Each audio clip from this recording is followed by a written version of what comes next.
بسم الله والحمد لله والصلاة والسلام على رسول الله وعلى آله وصحبه ومن والاه. رب اشرح لي صدري ويسر لي أمري واحلل عقدة من لساني يفقهوا قولي. Mes chers frères et sœurs, comme vous le savez, nous sommes de passage sur terre. Le croyant,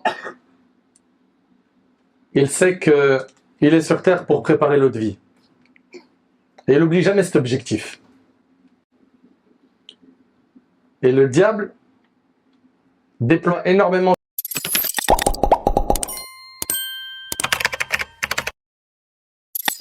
d'énergie pour justement nous rendre insouciants et nous faire oublier qu'on a des comptes à rendre le jour du jugement. Le croyant, lorsqu'il meurt, il commence d'abord par une étape qui s'appelle Alamul Barzakh, le monde de la tombe, qui est soit un jardin du paradis ou un trou de l'enfer, wal'iyadhu billah, qu'Allah nous en préserve. Amen. Puis après cela, c'est la résurrection. Allah tabaraka wa ta'ala ordonne à l'ange Israfil de souffler et l'humanité entière est ressuscitée. Ce jour-là, Allah tabaraka wa ta'ala lui a donné beaucoup de noms, le jour du jugement. Allah tabaraka wa ta'ala dit wa anzirhum yawm al-hasra, avertis-les du jour du regret. Il y en a, ils vont regretter. Si seulement sur terre, j'avais mis le paquet. Si seulement sur terre, j'avais fait beaucoup d'ibadat, beaucoup d'adoration. Et donc, le jour du jugement arrive, les gens, comme vous le savez, sont ressuscités nus, n'est-ce pas? D'ailleurs, Aïcha radiallahu anha, l'épouse du prophète sallam, elle a été étonnée de cela. Et elle a dit au prophète sallam, les hommes et les femmes nus, le prophète lui a dit, l'affaire sera bien plus importante que cela, ya Aïcha. Les gens ne penseront pas regarder quelqu'un. Puis, le soleil qui s'approche au-dessus de la tête des gens, n'est-ce pas? Et on sait que certaines personnes seront sous l'ombre du trône d'Allah le jour où il n'y aura d'ombre que la sienne. Tout cela, on connaît, n'est-ce pas? Puis après, Allah tabaraka wa ta'ala t'appelle à comparaître devant lui, Azza wa Jal. Et commence le jugement. Il y a le jugement, il y a la pesée des œuvres sur la balance. Et après la pesée des œuvres, qu'est-ce qui reste? Il reste le fait de traverser As-Sirat. As-Sirat, c'est quoi? C'est ce pont qui est au-dessus du feu de l'enfer. Et aujourd'hui, avec l'aide d'Allah tabaraka wa ta'ala, on va parler uniquement que du Sirat. Donc notre thème aujourd'hui avec l'aide d'Allah tabaraka wa ta'ala est le pont du Sirat. Et pour ne pas s'éparpiller, notre thème aujourd'hui, il sera divisé en plusieurs parties. La première partie, c'est le pont du Sirat et l'état des gens autour de lui. La deuxième partie, c'est le dépôt et les liens de parenté qui seront sur les côtés du pont du Sirat. La troisième partie sera comment traversera le Sirat le dernier parmi les musulmans. Et la dernière partie, c'est comment trouver le salut ce jour-là. Comment sauver notre peau. Et mes chers frères et sœurs, là, je ne vais pas vous citer des textes qui sont imaginaires. Ok? C'est le Coran, la sunna du prophète alayhi salatu wassalam, avec la compréhension des pieux prédécesseurs. On va entendre ensemble, bismillah, des textes qui secouent les tripes. Et je vous demande d'être très attentifs et de vous poser la question, ce jour-là, moi, est-ce que la situation me sera facile ou pas? Tu dois te poser la question et tu te dois de te donner les moyens de réussir ce grand examen. Ahibati fillah, mes chers frères et sœurs.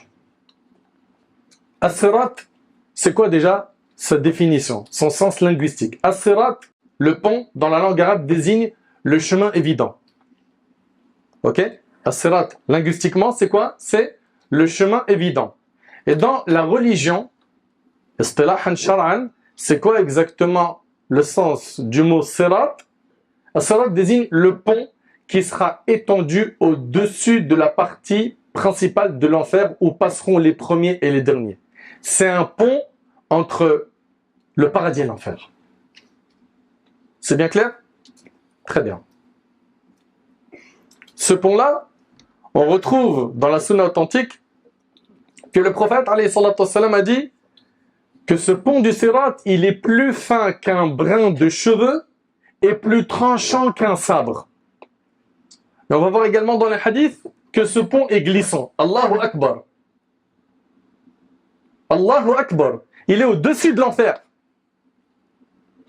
Subhan al-Malik. Donc le prophète alayhi salatu wassalam, il nous dit dans le hadith d'Abi Sa'id al-Khudri rapporté par Muslim qu'il s'agit d'un pont qui est plus fin qu'un brin de cheveux, plus tranchant qu'un sabre.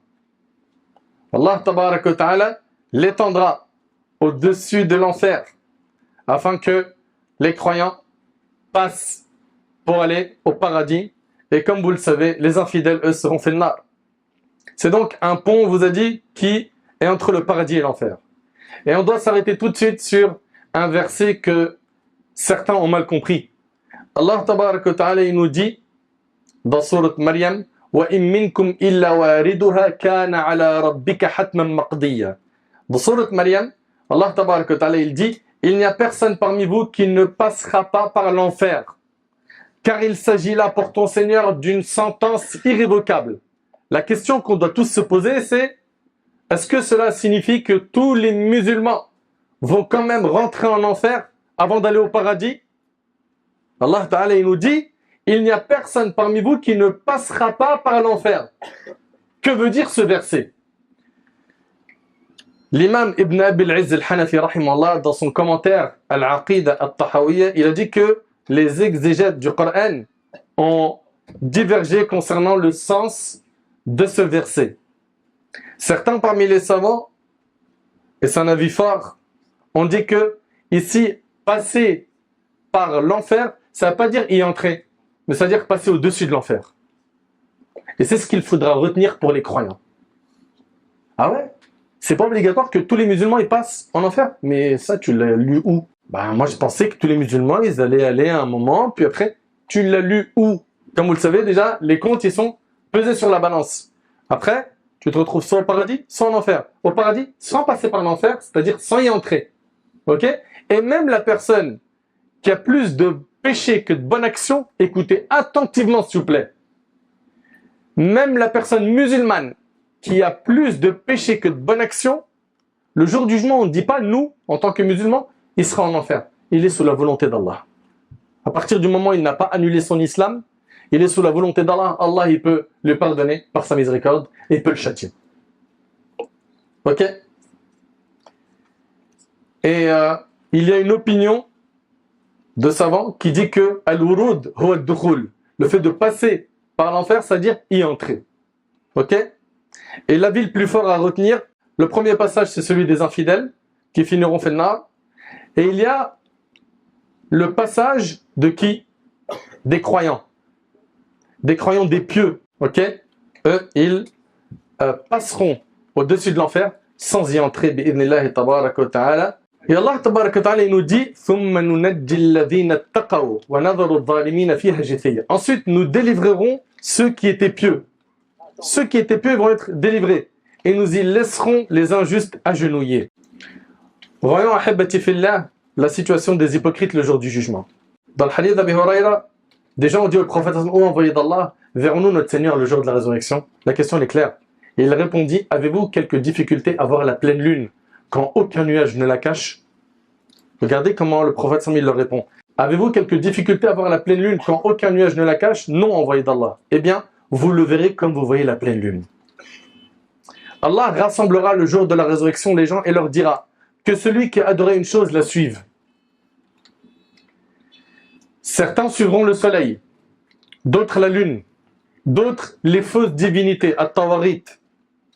Ne resteront que les croyants de cette communauté auxquels seront encore mélangés les hypocrites. Écoutez bien, il restera les croyants de la communauté auxquels seront mélangés les hypocrites. Se présentant à eux sous une forme qu'ils ne lui connaissent pas, Allah leur dira « Je suis votre Seigneur ». Ils rétorqueront « Nous demandons la protection d'Allah contre toi. Nous ne bougerons pas tant que notre Seigneur ne viendra pas à nous. À sa vue, nous le reconnaîtrions. Allah exalté soit-il se montrera alors à eux sous la forme qu'ils connaissent. Et il dira « Écoutez bien, je suis votre Seigneur ». Ils diront « certes oui, tu es notre Seigneur, et ils le suivront. Donc les croyants, ils vont suivre leur Seigneur Azza wa Jal. Et les hypocrites se mélangeront à qui? Aux croyants. Et ils suivront les croyants qui eux suivent leur Seigneur Azza wa Jal. Les hypocrites, ils vont penser pouvoir tromper Allah. On s'est camouflé dans le rang des croyants, on s'est caché avec eux, on ne sera pas détecté. Ok? Donc ils ont trompé les croyants sur terre, et on va parler bien comme il faut de ces hypocrites. Ils ont trompé les croyants sur terre et vont penser pouvoir faire la même chose le jour du jugement avec le Seigneur des mondes. Donc ils vont s'infiltrer dans le rang des croyants le jour du jugement. Et ils diront avec les gens de la foi, avec les croyants, ils diront « Na'am, anta rabbuna » oui, tu es notre Seigneur. Allah tabaraka wa ta'ala va faire que d'un seul coup, une obscurité va frapper la terre du jour du jugement. Personne ne verra plus rien. Et ce que je suis en train de vous dire là, je ne l'invente pas. D'accord? Il faut vraiment bien comprendre cela. Personne ne verra plus rien. Personne ne pourra avancer s'il n'a pas quoi? De lumière. Aïcha radhiyallahu anha, elle rapporte que le prophète sallallahu alayhi wa sallam a été interrogé: où seront les gens le jour où la terre sera changée en une autre terre? De même que les cieux. Il répondit alayhi salatu wa salam: dans l'obscurité avant le pont, rapporté par Muslim. Donc il y aura une obscurité avant de passer sur Sirat. Vous suivez? Maintenant, qui dit obscurité dit quoi? Besoin de lumière. On est d'accord ou pas? Allah tabaraka wa ta'ala, il va accorder une lumière aux croyants. Et chacun aura une lumière en fonction de ses bonnes actions. Plus tu auras fait de bonnes actions sur terre, plus tu verras les choses claires le jour du jugement. Moins tu auras assuré, plus ça sera hyper difficile de marcher le jour du jugement. Suivez bien. Ibn Mas'ud radiyallahu anhu, il dit: il y en aura certains qui auront leur lumière comme une montagne. Allahu Akbar. Allahumma ja'alna minhum ya Rabb. Ils auront, subhanallah, une lumière comme une montagne. D'autres, ils auront une lumière qui est l'équivalent d'un palmier dattier. D'autres recevront une lumière de la taille d'un homme. Ça reste quand même une lumière, on est d'accord ou pas? Et certains n'en recevront qu'un tout petit bout sur l'orteil. Écoutez bien, hein. Certains n'en recevront qu'un tout petit bout sur l'orteil qui tantôt s'allume, tantôt s'éteint. Allahu Akbar. D'autres seront enveloppés par l'obscurité de toutes parts. T'arrives à imaginer déjà, c'est difficile. C'est difficile. C'est le jour du jugement. On voit rien. Il y a l'enfer. Il y a le pont du Sirat. Allah tabaraka wa ta'ala, il dit: Yawma la yukhzi Allahu an-nabiyya wal-ladhina amanu ma'ah nuruhum yas'a bayna aydihim wa bi aymanihim yaquluna rabbana atmim lana nurana waghfir lana innaka ala kulli shay'in qadir. Dans sourate At-Tahrim, Allah ta'ala il dit: le jour où Allah épargnera l'ignominie au prophète, il ne sera pas humilié, alayhi salatu wa salam, et à ceux qui croient avec lui, et les croyants aussi, ils ne seront pas humiliés le jour du jugement. Leur lumière courra devant eux, et à leur droite, ils diront: Seigneur, parfais-nous notre lumière et pardonne-nous, car tu es omnipotent. Allah tabaraka wa ta'ala distribuera donc ses lumières aux gens de la foi en fonction de leurs bonnes actions dans la vie d'ici-bas. Allah tabaraka wa ta'ala il dit: Yawma tara al-mu'minina wal-mu'minat yas'a nuruhum bayna aydihim wa bi aymanihim bushrakum al-yawma jannat jannatun tajri min tahtiha al-anhar khalidina fiha dhalika huwa al-fawz al-'azim. Dans sourate Al-Hadid, Allah ta'ala il dit: le jour où tu verras les croyants et les croyantes, leur lumière courant devant eux, et à leur droite, on leur dira. Donc ils ont la lumière. Ils sont à l'aise le jour du jugement.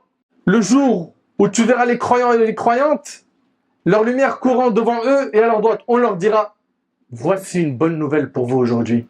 Des jardins sous lesquels coulent les ruisseaux pour y demeurer éternellement. Tel est l'énorme succès. Allah Akbar.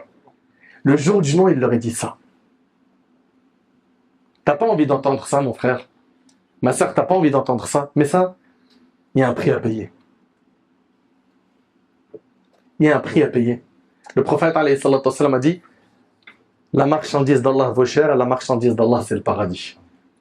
Il faut que tu payes le prix, il faut que tu sacrifies, il faut que tu fasses des efforts, il faut que tu adores Allah comme il le veut, pas comme toi tu veux. Certains, ils veulent une religion sur mesure en fonction de ses passions. Ou ils pensent que l'islam, c'est un menu à la carte. Ça, j'aime bien. Ça, non, ça, non. T'as pas compris. Allah Ta'ala dit, ô vous qui avez cru, entrez entièrement dans l'islam. Pleinement dans le din. Sans sélection. Et tout ton bien est dans ce qu'Allah Ta'ala t'a ordonné. Et tout le mal est dans ce qu'Allah Ta'ala t'a interdit. Et lorsque les hypocrites vont approcher le sirat, Allah Ta'ala il va leur enlever toute lumière. Al-Dhahak, parmi nos ancêtres, il dit les hypocrites n'auront plus de lumière. Et là, va se distinguer deux catégories de personnes, les hypocrites et les croyants. Lorsque les croyants verront que la lumière a disparu autour des hypocrites, ils vont avoir hyper peur. Ils vont avoir peur. Ça fait peur. Ils n'ont pas encore traversé le pont du Sirat. Et ils diront Rabbana, atmim lana nourana, waghfir lana innaka ala kulli shay'in qadir. Ils diront Seigneur, parfais-nous notre lumière et pardonne-nous car tu es omnipotent. Et à ce moment-là, les hypocrites qui seront dans les ténèbres, l'obscurité totale, verront la lumière des gens de la foi. Ils vont les voir passer au-dessus du pont du Sirat. Et là, qu'est-ce qu'ils vont faire, les hypocrites? Ils vont appeler les gens de la foi, les croyants. Ya ahl al-iman, oh gens de la foi, oh les croyants, attendez-nous, donnez-nous un peu de votre lumière. Donnez-nous un peu de votre lumière. Ne nous laissez pas comme ça dans l'obscurité totale. Attendez qu'on marche avec vous. Comme ça, on profite de votre lumière. Qu'est-ce qu'il leur sera dit? Allah tabarak wa ta'ala nous dit يوم يقول المنافقون والمنافقات للذين آمنوا انظرونا نقتبس من نوركم قيل ارجعوا وراءكم فالتمسوا نورا فضرب بينهم بسور له باب باطنه فيه الرحمة وظاهره من قبله العذاب ينادونهم ألم نكن معكم قالوا بلى ولكنكم فتنتم أنفسكم وتربصتم وارتبتم وغرتكم الأماني حتى جاء أمر الله. Allah Ta'ala dit, le jour où les hypocrites, hommes et femmes, diront à ceux qui croient, attendez que nous empruntions un peu de votre lumière. Il leur sera dit, revenez en arrière et cherchez de la lumière. Subhanallah, Allahu Akbar. Allah Ta'ala il nous dit, إن المنافقين يخادعون الله وهو خادعهم وإذا قاموا إلى الصلاة قاموا كسالى الآية. Les hypocrites cherchent à tromper Allah. Eux, ils vont venir, ils vont essayer de se faufiler dans les rangs des croyants, ni vu ni connu. Les hypocrites cherchent à tromper Allah, mais Allah retourne leur tromperie contre eux-mêmes. Et ça va être des moments très difficiles. Il leur sera dit, revenez en arrière et cherchez de la lumière. C'est alors qu'on élèvera entre eux une muraille. Entre les croyants et les hypocrites, il y a une muraille. Subhan al-Malik. Déjà que c'est dur pour eux, là maintenant, ils ne voient plus les croyants. Mais ils vont les appeler. Allah Ta'ala il nous dit à la fin du verset que cette muraille, elle a une porte dont l'intérieur contient la miséricorde et dont la face apparente a devant elle le châtiment de l'enfer. Et là, les hypocrites vont appeler les gens de la foi. Ces gens qui ont plein de lumière. Alam nakum ma'akum. N'étions-nous pas avec vous? On était avec vous. On priait avec vous. On jeûnait avec vous. On a fait le hajj avec vous. On a fait plein de bonnes actions avec vous. Subhanallah, mais mon frère Nader, mais c'est qui ces hypocrites là? Ils ont prié, ils ont fait le hajj. C'est quel type d'hypocrite dont tu parles là? Ça arrive, patiente. Ici, ils vont commencer à dire, voilà, on était avec vous. Et il leur sera dit, قالوا بلى ولكنكم فتنتم أنفسكم. Effectivement, les croyants leur diront quoi? Ils diront oui, mais vous vous êtes laissé tenter. Tenter par quoi? Par, écoutez attentivement suppléant, les passions illicites, les péchés. Vous êtes adonnés au péché sans faire de calcul, sans avoir peur d'Allah subhanahu wa ta'ala. Ce sont ces hypocrites-là qui vont chercher de la lumière le jour du jugement et qui n'en auront pas. Et ils font partie des musulmans. La question que tu dois te poser, ainsi que moi-même, on fera partie de quel camp ce jour-là? Quand on analyse ta journée, tu vis comme un musulman ou Ou quoi exactement? Pose-toi la question. Tu penses à quoi? T'aimes quoi? T'aimes qui? Pourquoi? Tu parles de quoi? Qu'est-ce qui te motive? Qu'est-ce qui te fait plaisir? Qu'est-ce qui te fait rire? Pourquoi ce type de fréquentation? Qu'est-ce qui te lie à eux? Qu'est-ce que t'aimes chez eux? Si tes motivations, elles sont basées sur le din, alhamdulillah, t'as réussi. Si tu fais partie des pions du diable, il va falloir tirer le frein à main vite, avant que tu regrettes ce jour-là. Ou tout ce que je suis en train de te dire là, tu vas le voir de tes yeux. Et là, je ne suis pas en train de vous décrire un film de Marvel Studios. Hein. Non, parce que certains, quand ils entendent ça, dans votre tête, il y a tellement de Netflix, tellement de films, que voilà, ça c'est les références qu'on a malheureusement aujourd'hui. Là, on parle du livre d'Allah, de la sunna du prophète, alayhi salatu wassalam. C'est du sérieux tout ça. On n'a pas le droit de se louper.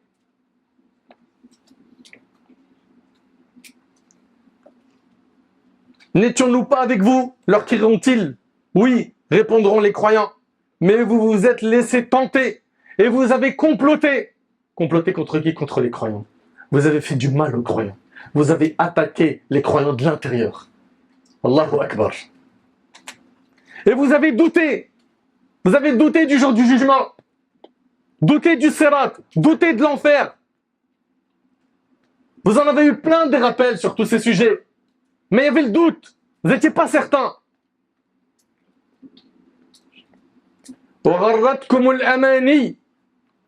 Et de vains espoirs vous ont trompé. Vous avez été trompé par le diable. T'as le temps, t'es encore jeune. Kiffe, profite. À ton âge, ils sont tous à Dubaï en train de faire le haram. T'es même pas encore parti, t'attends quoi? À ton âge, ils font du minimum 40K par mois en vendant de la drogue. Toi, t'es là, t'es en train de bosser dans un kebab où tu prends des aides de l'État. T'as pas assez d'argent. Fais du bif. Et donc le diable, il est là. Il est en train d'en cuisiner plein, petit feu. Plein. Et ce jour-là, Wallahi l'azim, c'est un jour difficile. Sauf pour les pieux. Ceux qui ont fait attention à leur relation avec Allah tabaraka wa ta'ala en permanence. Même s'ils savaient que c'était difficile de pratiquer la religion et que nous vivons la fin des temps et qu'il y a plein de petits signes de la fin des temps déjà qui ont apparu et que oui, effectivement, c'est un big challenge de tenir quoi? Son digne. Mais, regarde la récompense qui nous est promise. Mais regarde la récompense qui nous est promise, elle est immense. C'est pour l'éternité. Pour l'éternité.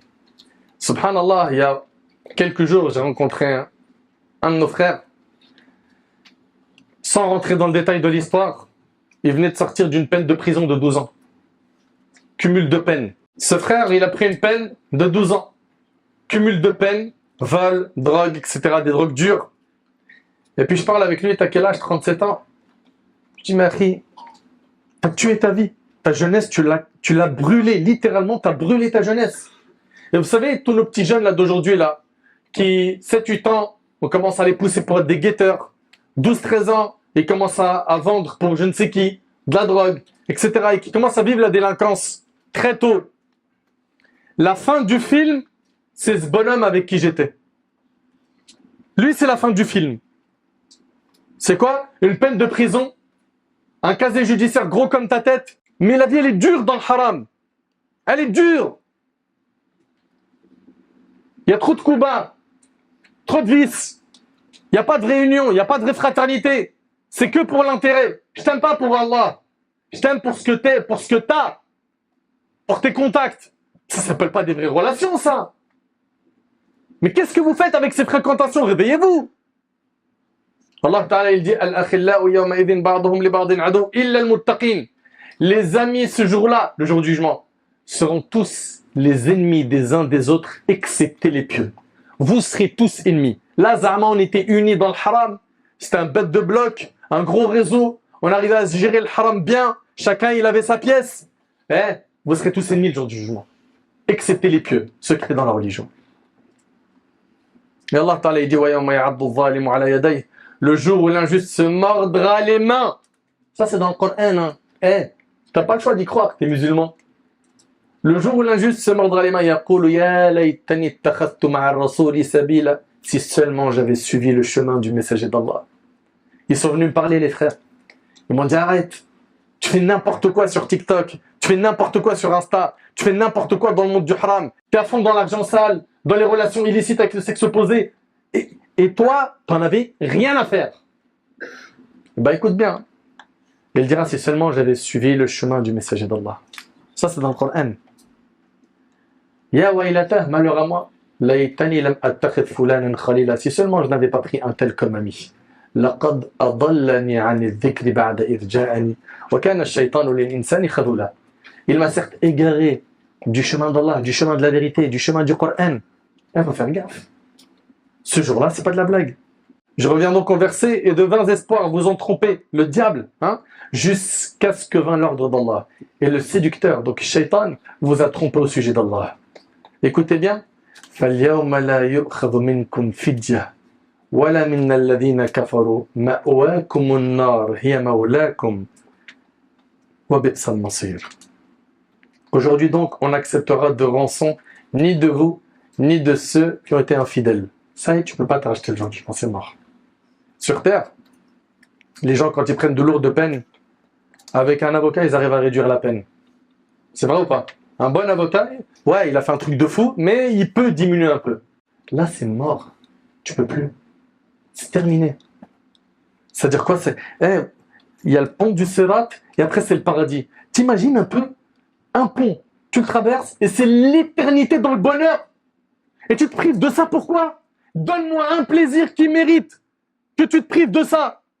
Donne-moi une chose, toi qui as la raison, toi qui es intelligent. Une chose qui vaut la peine que tu mettes une croix sur le Jannah. Il n'y en a pas.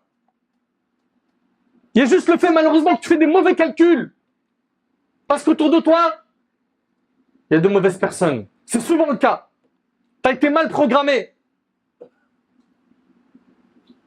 Par le fait que, malheureusement, il n'y a pas eu d'éducation islamique. Et ça, faut le dire. Combien de parents sont des démissionnaires? On parle souvent de la délinquance, des problèmes, des péchés, etc.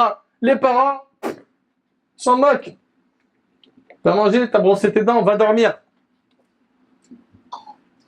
Et son éducation? C'est un dépôt, vos enfants. Vous allez avoir des comptes à rendre.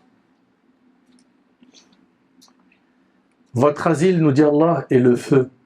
C'est lui qui est votre compagnon inséparable. Allahu Akbar. Et vous avez oublié que le prophète, alayhi salatu wassalam, il a dit que le plus petit châtiment en enfer, ça c'est le plus petit châtiment, c'est de marcher sur des braises de feu jusqu'à ce que ton cerveau il bouillonne.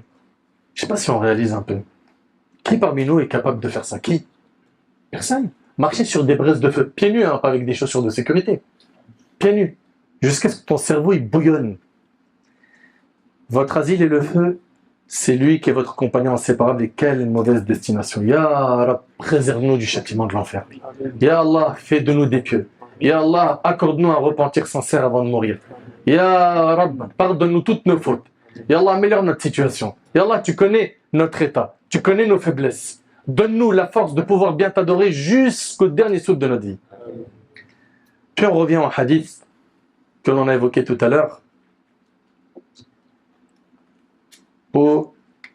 Ici, ils diront, certes oui, tu es notre Seigneur, et ils le suivront. Ils vont donc suivre Allah subhanahu wa ta'ala, les croyants, et on avait dit parmi eux, il y avait qui? Les hypocrites, très bien. Puis on jette le pont sur l'enfer, le pont du Sirat, ok? Le prophète sallallahu alayhi wa sallam, il dit, nous serons, moi et ma communauté, les premiers à le traverser. Allahu Akbar. On sait qu'il y a eu plein de communautés qui ont vécu, n'est-ce pas? La première communauté qui va passer sur ce pont, c'est celle du prophète alayhi salatu wassalam. L'imam al-Qurtubi rahimallah, il dit, s'il vous plaît, Allah jazikum khair, j'aimerais vraiment que tout cela on essaye de bien l'imaginer parce que c'est pas de la blague, c'est du sérieux. Al-Qurtubi rahimallah, il dit, imagine-toi, oh mon frère, lorsque tu seras sur le pont et que tu regarderas l'enfer en dessous de toi. Allahu Akbar. Allahu Akbar. L'enfer en dessous de toi, noir et ténébreux. Son feu s'embrasant et ses flammes s'élevant.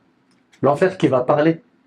L'enfer va parler. Yawma naqulu li jahannam hal imtala'tu wa taqul hal min mazid. Le jour où on dira à l'enfer, es-tu plein? Et il dira, est-ce qu'il y en a d'autres encore? L'enfer, on va parler. L'enfer, c'est la punition d'Allah. Ok? Le croyant, il va passer sur le sirat, en dessous, il y a le feu. La ilaha illallah. Ibn Abbas, radiyallahu anhuma, il rapporte que le prophète, alayhi salatu wassalam, a dit: nous sommes la dernière communauté. On est bien la dernière. Ça y est, il n'y a plus de prophète après Mohammed, alayhi salatu wassalam. Vous le savez, ça? C'est le sceau des prophètes. Le prophète, il dit: nous sommes la dernière communauté et nous serons la première à être jugée le jour du jugement. L'on entendra: où est la communauté illettrée et son prophète? Nous sommes donc à la fois les derniers et les premiers à être jugés. Les premiers également qui passeront sur le pont du Sirat. Ibn Abbas, il dit, Allah yajazikum khair, s'il vous plaît, méditez sur ces paroles, méditez-les. Ce qu'on est en train de vous dire, c'est du sérieux. Ibn Abbas, il dit, les communautés précédentes nous offriront alors un chemin et nous y passerons illuminés par une lumière blanche grâce aux traces des ablutions. Allahu Akbar. C'est par ces traces de ces ablutions-là que tu seras reconnu par notre bien-aimé Mohammed. Sallallahu alayhi wa sallam. On en est où avec la prière? Pourquoi je dis la prière? Parce que qui dit prière dit ablution, n'est-ce pas? T'en es où toi avec ta salat? Hein? T'en es où? Les 5 prières, ça c'est non négociable. Non négociable. Peu importe la situation que tu vis, la prière, c'est non négociable. Et plus tu vas lui accorder de l'importance, plus tu auras de la valeur auprès de ton Seigneur Azza wa Jal. Moins tu lui accordes d'importance, plus tu t'exposes à beaucoup de dangers, sur terre et dans l'au-delà. Il y en a plein, ils se disent: mais je comprends pas. Cocktail de galère, cocktail d'épreuve. Tu pries même pas. Tu as coupé ton lien avec ton Seigneur. Comment? Ouais, mais tu sais pas ce que je fais comme péché. Combat ces péchés et commence la prière. Et par le biais de cette prière, invoque Allah et demande à Allah de te débarrasser de ses péchés. Inna salata tanha anil fahsha'i wal munkar. La prière, elle préserve des turpitudes et du blâmable. Les communautés précédentes nous offriront alors un chemin et nous y passerons illuminés par une lumière blanche grâce aux traces des ablutions. Les communautés diront alors sur la terre de la résurrection, écoutez bien s'il vous plaît, les communautés diront alors sur la terre de la résurrection, peu s'en faut pour que les gens de cette communauté ne soient tous des prophètes. Subhan al-Malik. Le prophète, alayhi salatu wassalam, il dit, on continue le long hadith, nous serons, moi et ma communauté, les premiers à le traverser. Ce jour-là, la ilaha illallah. Ce jour-là ne prendront la parole que les messagers. Il n'y aura que les messagers d'Allah qui parleront yawm al-qiyamah. Ils ne cesseront de dire Allahumma sallim sallim. Ô Seigneur, accorde le salut, accorde le salut. Qui fait cette dua? Qui? Les messagers. Pourquoi? C'est un jour dur. On n'a pas le droit de se louper ce jour-là. Nous, en tant que croyants, on y croit dur comme fer. Au jour du jugement, il n'y aura que les messagers qui vont parler et leur dua sera Allahumma sallim sallim.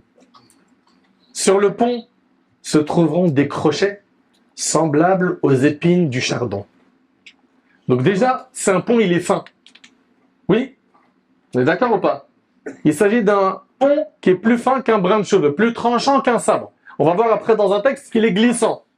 Et en plus de cela, le prophète me dit, sur le pont se trouveront des crochets semblables aux épines du chardon. C'est quoi exactement l'épine du chardon? Ici, le chardon, c'est une plante avec des épines tranchantes. Ok? C'est-à-dire quoi? C'est-à-dire que finalement, ces crochets-là, ils seront tranchants. Le prophète, sallallahu alayhi wa sallam, il dit, avez-vous vu un chardon? Les gens dirent oui au messager d'Allah. Il dit, eh bien, ces crochets ressemblent aux épines du chardon, sauf que seul Allah en connaît les dimensions. Allahu Akbar. Ils zappent les gens selon leurs œuvres. C'est-à-dire, ils attrapent les gens selon leurs œuvres. Les croyants seront du fait de leur labeur, sauf. Les croyants, les pieux, ils auront cartonné. Ils vont arriver le jour du jugement. Ça y est, ça va être facile pour eux. D'autres seront frappés jusqu'à ce qu'Allah les sauve. Voyons ensemble, mes frères et mes sœurs, l'intercession des croyants en faveur des gens de l'enfer.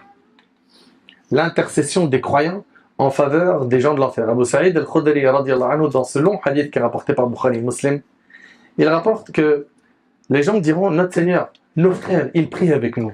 C'était des musulmans, ils prient avec nous. Ils sont maintenant en enfer. Ils jeûnaient avec nous. Ils œuvraient avec nous. Allah dira, allez donc. Et ça, c'est l'intercession des croyants.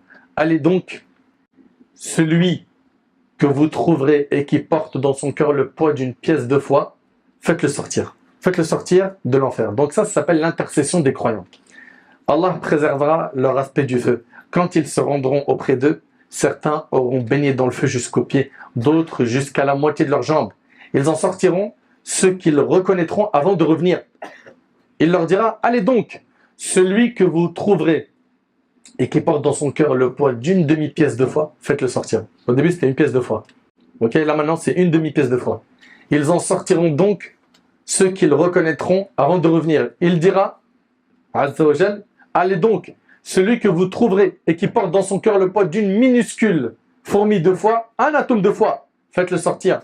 Et ils en sortiront donc ceux qu'ils reconnaîtront. Abu Saïd radiallahu anhu a dit, si vous ne me croyez pas, lisez Inna Allah la yadhlimu mithqala dharra wa in taku hasanatan yudha'ifha wa yu'ti min ladunhu ajran 'azima. Certes, Allah ne laisse personne. Allah, il est injuste envers personne. On sera jugé avec justice et équité, ne t'inquiète pas. Fût-ce du poids d'un atome. Certes, Allah ne laisse personne, fût-ce du poids d'un atome. Si il est une bonne action, il la double et accorde une grosse récompense de sa part. Écoutez bien ce plan. Les prophètes, les anges et les croyants intercéderont. Et Al-Jabbar, Allah tabarak wa ta'ala dira, il reste mon intercession. Allahu Akbar. Allahu Akbar. Ils sont en enfer. Et Allah, il va intercéder pour eux. Il reste mon intercession. Il saisira une poignée en enfer et en fera sortir des gens déjà carbonisés. T'entends le terme? Carbonisés. Ils seront jetés dans une rivière située au bord du paradis appelée Narul Haya, le fleuve de la vie. Et ils repousseront sur ses bords comme un grain de pouce dans l'écume d'un torrent. Vous pouvez les voir du côté de l'arbre et du côté du rocher. La face tournée vers le soleil est verte et celle tournée vers l'ombre est blanche. Ils sortiront comme des perles et l'on mettra des colliers gravés à leur cou. Ils entreront au paradis et ses habitants diront, ce sont les affranchis du miséricordieux. Il les a fait entrer au paradis sans qu'ils n'aient fait aucune œuvre ni aucun bien. On leur dira, vous avez ce que vous avez vu et l'équivalent. En plus, le hadith, il est dans Bukhari et Muslim. Rapidement, mon cher frère Nader, on aimerait avoir la description de ce pont. Dans le hadith d'Abi Saïd, qui est rapporté par Muslim, le prophète il dit, puis on amènera le pont que l'on dressera au milieu de l'enfer. Nous dîmes, ô messager d'Allah, qu'est-ce que le pont? C'est quoi Sirat? Il dit un endroit glissant. On l'avait dit tout à l'heure, hein, que le pont il est glissant. Un endroit glissant, doté de crochets et d'une grande épine crochue, que l'on trouve au Najd qui s'appelle As-Sa'dan. Le croyant il passera, alors là je vous demande votre attention, le croyant il passera sur ce pont comme un clin d'œil. D'autres, comme l'éclair, comme le vent, comme les chevaux pur sang, et comme l'homme sur sa monture. Et selon vous, ça sera selon quoi tout ça? Ouais. Selon les œuvres. Il y en a sur terre, dès qu'ils entendaient il faut faire le bien, c'était les premiers. Eh ben, ces gens-là, qui étaient sabbaqin fil khayr, les premiers à faire le bien, comme un clin d'œil, comme un éclair. Le jour du jugement, il passe. C'est-à-dire quoi comme un clin d'œil? Un clin d'œil, c'est-à-dire lui, il va pas marcher, il va voir l'enfer et tout ce spectacle affreux. Un clin d'œil, un éclair.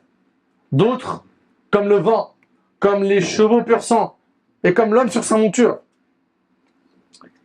Et ceux-là auront cette facilité parce qu'ils ont mis le paquet.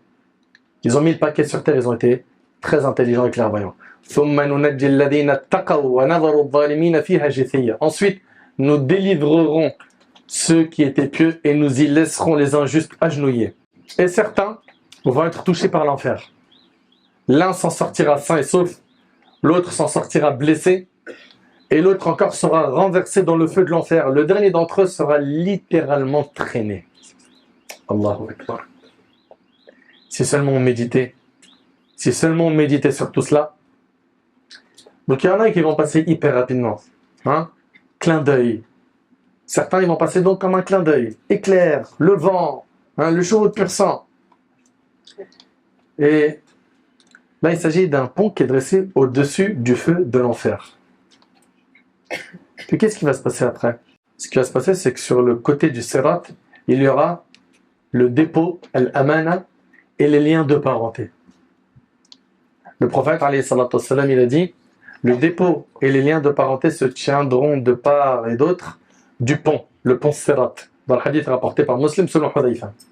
L'imam al-Nawawi, rahimahullah, il dit que le dépôt viendra demander son droit, et les liens de parenté vont demander leur droit. Mais ici, il y a une question, c'est quoi l'amana? Vous allez me dire le dépôt, mais ça veut dire quoi le dépôt? Ouais. C'est dont on est responsable. C'est dont on est responsable. J'écoute. La confiance. Ouais. Quelque chose qu'on a laissé à quelqu'un. Quelque chose qu'on a laissé à quelqu'un.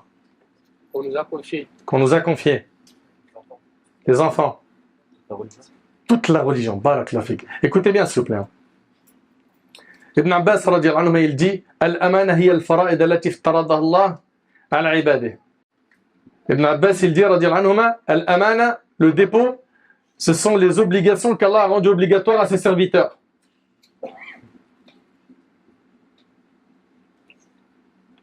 Et Abu al-Aliya, il dit Al-amana hiya ma umiru bihi wa ma nuhu anhu. Ce sont les obligations qu'on a reçues et les interdits qu'on a reçus. Et Al-Hassan al-Basri rahimahullah, et ce qu'il a dit est d'une grande éloquence, il a dit Al-amana hiya ad-din. Le dépôt c'est la religion. Fad-din kulluhu amana. La religion entière est un dépôt. L'adoration est un dépôt. La zakat, c'est un dépôt. La prière, c'est un dépôt. Le jeûne, c'est un dépôt. Le hajj, c'est un dépôt. Tes membres sont un dépôt. Ton statut, ton rang social aujourd'hui, c'est un dépôt. L'argent que tu possèdes, c'est un dépôt. Ton épouse est un dépôt chez toi. Les enfants également. La science que tu possèdes. Donc tout ça, c'est des dépôts. Ok, Allah Ta'ala, il nous dit quoi? Ya ayyuhalladhina amanu la takhunu Allah wa rasul wa takhunu amanatikum wa antum ta'lamun. Oh vous qui croyez, ne trahissez pas Allah et le messager, ne trahissez pas sciemment la confiance qu'on a placée en vous. Ici, ça a été traduit par la confiance, al-amana. Ok? Et dans le hadith rapporté par l'imam al-Bukhari selon Abu Huraira, un jour, alors que le prophète sallallahu alayhi wa sallam discutait avec les compagnons, un bédouin vint et dit, et s'il vous plaît, soyez attentifs. Le bédouin, il vient voir le prophète sallallahu alayhi wa sallam et lui dit, quand viendra l'heure? C'est quand le jour du jugement? Le prophète sallallahu alayhi wa sallam continua sa discussion sans répondre au bédouin. Lorsqu'il a terminé sa discussion, il demanda après le bédouin, qui l'a questionné sur l'heure, il dit, où est le questionneur sur l'heure? Le bédouin dit, je suis là au messager d'Allah. Le prophète sallallahu alayhi wa sallam a dit, quand le dépôt confié ne sera plus respecté, attends-toi alors à la venue de l'heure. Allahu Akbar. Allahu Akbar. Et vous avez entendu le sens de l'amana, c'est quoi? Ça englobe tout. Quand le dépôt confié ne sera plus respecté, attends-toi alors à la venue de l'heure. Est-ce qu'aujourd'hui, ce dépôt qui est notre religion a été respecté? On se regarde dans les yeux, on se dit la vérité. Hommes et femmes. L'homme demanda alors, comment le dépôt ne sera plus respecté? Il dit, quand tu vois les responsabilités attribuées à ceux qui n'en sont pas dignes, attends-toi à la venue de l'heure. Subhanallah Malik. Et on vit une époque où les dépôts ont été confiés à ceux qui ne le méritent pas. Certains ont pris des responsabilités qu'ils ne méritent pas. C'est vrai ou pas? Le prophète il a dit, quand tu vois les responsabilités attribuées à ceux qui n'en sont pas dignes et qui prennent la parole alors qu'ils ne devraient pas et qui cherchent à nous représenter alors qu'ils ne devraient pas, qui sont mal placés, tout ça, le prophète il en a déjà parlé. Abu Huraira radiyallahu anhu, il rapporte que le prophète a dit, avant la fin des temps, il y aura des années trompeuses. On déclarera véridique le menteur et on démentira le véridique. On n'est pas dans ça? Le véridique, on dit que c'est un menteur. Et le menteur, on dit que c'est un véridique. On fera confiance au traître et on accusera l'homme honnête de trahison. Et parlera le roi Ibida. Les compagnons ont dit, qu'est-ce que le roi Ibida? Il dit, c'est l'homme ridicule qui parlera dans les affaires importantes au nom de la communauté. C'est rapporté par Ibn Majah. Et wallahi, combien de rois Ibida ont pris la parole aujourd'hui? Ils sont nombreux. Ces hommes ridicules qui parlent au nom de la communauté. Il n'y en a pas trop. Notre religion, on voit bien ici qu'elle détaille tout. qu'elle est très complète. Subhanallah. Donc ça, c'est concernant quoi? Le dépôt. On a dit que sur les côtés du pont du Sirat, tu auras quoi? Le dépôt et les liens de parenté. Les liens de parenté. On vit une époque où les déchirures familiales ne se comptent plus. On vit une époque où il n'y a plus aucun problème dans la tête de certains dans le fait de couper les ponts avec sa mère, avec son père, sa sœur de sang, son frère, sa tante, son fils, sa fille. Il n'y a rien. Dans leur tête, c'est devenu normal. Et donc, ils vont se retrouver à non seulement couper les ponts, et certains même, ils vont aller plus loin, ils vont leur faire du tort. Allahu Akbar. Certains même, ils font du tort aux membres de leur famille. Ils essayent même de faire des calculs pour leur faire payer cher. Subhanallah. Là, vous n'avez pas compris que l'affaire des liens de parenté, c'est pas une option dans notre religion. C'est une obligation en islam de maintenir ces liens de famille. Et en islam, maintenir les liens de parenté, c'est pas rendre le bien par le bien. Le prophète, il a dit, il a dit, celui qui maintient les liens de parenté n'est pas celui qui rend le bien par le bien, mais c'est celui qui, lorsque les gens coupent les ponts avec lui, il continue à les maintenir. T'entends? T'entends ce qu'il dit, alayhi salatu wassalam, ou pas? Ah, mais c'est dur à faire. Mais est-ce que tu as cru que le paradis, tu vas l'avoir facilement? Dans le hadith rapporté par l'imam Bukhari Muslim, Abu Hurayra rapporte, le prophète a dit, Allah a créé les créatures. Quand il finit de les créer, le lien de parenté se leva et dit, c'est l'occasion de demander protection contre le mauvais traitement. Donc le lien de parenté a dit, c'est l'occasion de demander protection contre le mauvais traitement, contre la rupture des liens de parenté. Allah a dit, oui.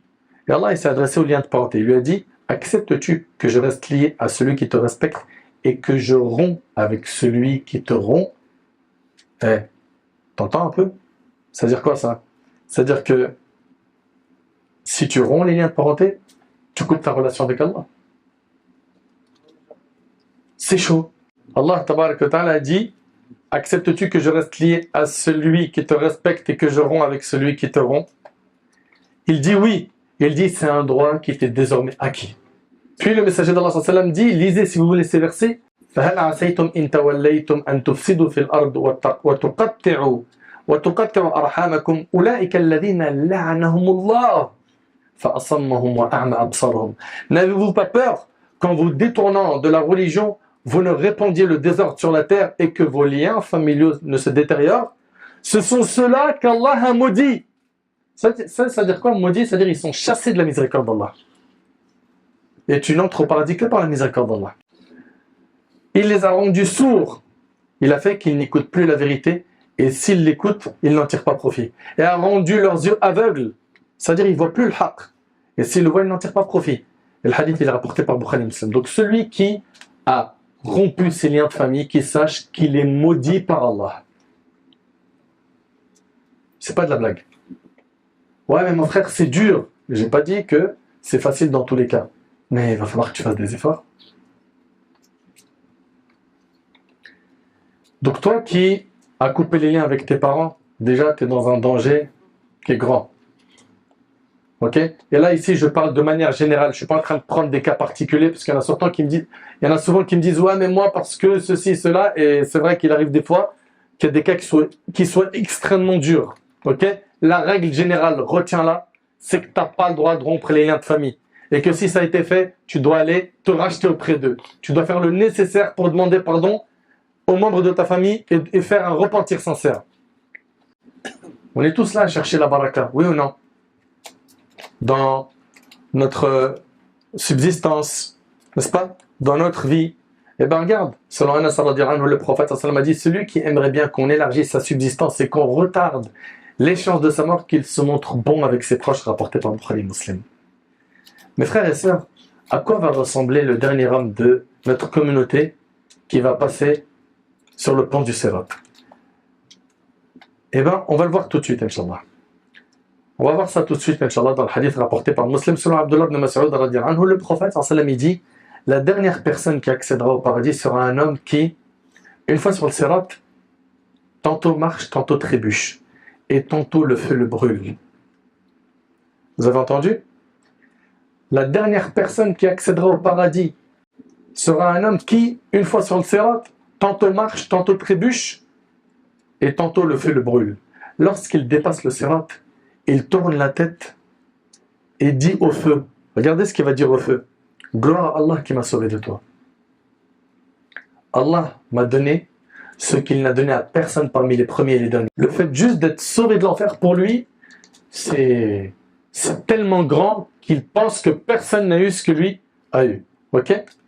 On lui érige un arbre et il dit, oh mon Seigneur, approche-moi de cet arbre afin que je jouisse de son ombre et boive de son eau. Allah lui dit, ô fils d'Adam, il se peut que si je t'exauce ton vœu, tu demandes autre chose. L'homme promet qu'il ne demandera plus autre chose. Qu'est-ce qu'il a demandé? Il a demandé, rapproche-moi de l'arbre. N'est-ce pas? L'homme promet qu'il ne demandera plus autre chose que l'arbre. Et Allah sait qu'il ne tiendra pas sa parole, car il n'aura pas de patience. Allah le rapproche alors de cet arbre, il jouit de son ombre et boit de son eau. Ensuite, on lui érige un arbre plus beau que le premier. Et là, votre avis va dire quoi? Rapproche-moi de cet arbre. Ensuite, on lui érige un arbre plus beau que le premier. Il dira, oh mon Seigneur, approche-moi de cet arbre afin que je boive de son eau et jouisse de son ombre. Et je ne demanderai plus autre chose. Allah lui dira, il se peut que si je te le donne, tu demandes autre chose. L'homme jure qu'il ne demandera plus autre chose que cela. Et Allah l'exaucera car il verra ce dont il n'aura pas de patience. Allah l'approchera de l'arbre et il jouit de son ombre et boit de son eau. Après, on lui érige un arbre à la porte du paradis, plus beau que les deux précédents. L'homme dit, oh mon Seigneur, rapproche-moi de cet arbre afin que je jouisse de son eau et je ne demanderai plus autre chose que cela. Et Allah l'excuse car il voit ce dont il n'a pas de patience. Allah le rapproche et désormais il entend les voix des habitants du paradis. Donc là il a juste demandé d'être quoi? Proche de quoi? De la porte du paradis. Ok? Et là donc il entend les voix des habitants du paradis. Et il dit, oh mon Seigneur, fais-moi y rentrer. Alors Allah lui dit, oh fils d'Adam, qu'est-ce qui met fin à tes demandes? Bon, on voit bien que le serviteur, là ici, on voit bien que le fils d'Adam, il fait que de demander. On voit ici qu'il multiplie les demandes. Seras-tu satisfait si je te donne ce qui équivaut au monde 2 fois? Tu as vu cette dunya-là? Je t'en donne son équivalent 2 fois. Il dira, oh mon Seigneur, tu te moques de moi alors que tu es le Seigneur des mondes. Le hadith est rapporté par Muslim.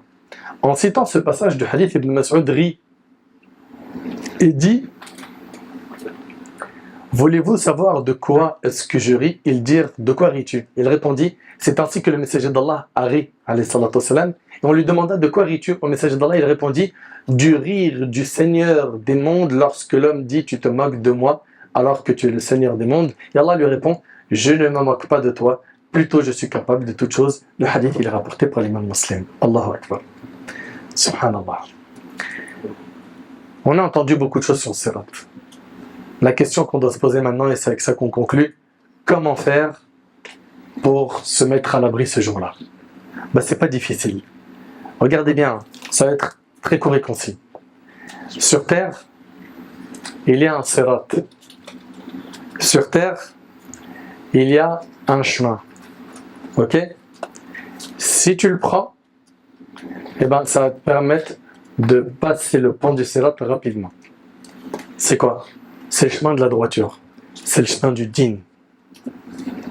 Toute personne qui sera droite sur terre, facilement, elle pourra traverser ce pont. Donc, sois droit sur ce pont qui est la dunya pour pouvoir passer facilement le pont de l'au-delà qui est quoi? As-Sirat. Dans toutes les rak'ahs, on dit quoi? Ihdina as-sirat al-mustaqim, n'est-ce pas? Guide-nous sur le droit chemin. Donc voilà. Le chemin, il est connu. Allah tabaraka wa ta'ala nous a envoyé un prophète. C'est notre modèle. On suit donc le chemin d'Allah et du prophète alayhi salatu wassalam. Rapidement, on aura accès au paradis. Vous avez entendu, certains ils vont passer comme un éclair, un clin d'œil, la vitesse du vent, etc., etc. J'implore Allah tabarak wa ta'ala de me faciliter ainsi que vous. Le jugement, j'implore Allah tabarak wa ta'ala de nous accorder un jugement facile, de nous accorder une bonne fin, qu'Allah tabarak wa ta'ala nous accorde une bonne compréhension de notre religion, qu'il nous accorde la piété, qu'il nous accorde la sincérité, qu'Allah subhanahu wa ta'ala nous donne une bonne fin. Sallallahu tabarak wa ta'ala yanfa'ni bima qult wa yanfa'akum bima sami'tum. Hadha ma a'lam wallahu azza wa jalla a'la wa a'lam. Subhanaka Allahumma bihamdik, ashhadu an la ilaha illa anta astaghfiruka wa atubu ilayk. Wa akhiru da'wana alhamdulillahi rabbil alamin. Barakallahu